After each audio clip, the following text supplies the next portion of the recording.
Good morning everyone. So ayan mahangin ulit at maulan dito sa amin.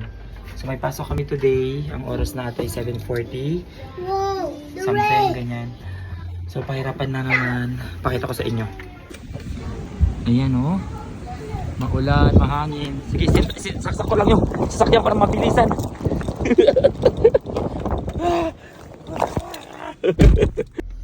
Ayan, so gawain ko na kasing isin ditong sasakyan 5 minutes, 10 minutes, 15 minutes before kami umalis para naka-ready na siya.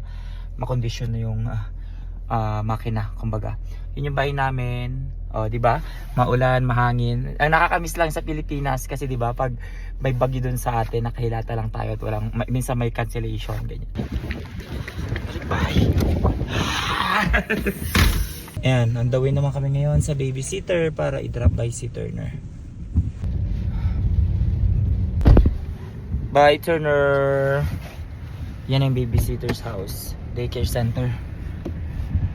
Bye-bye, Turner. Yeah.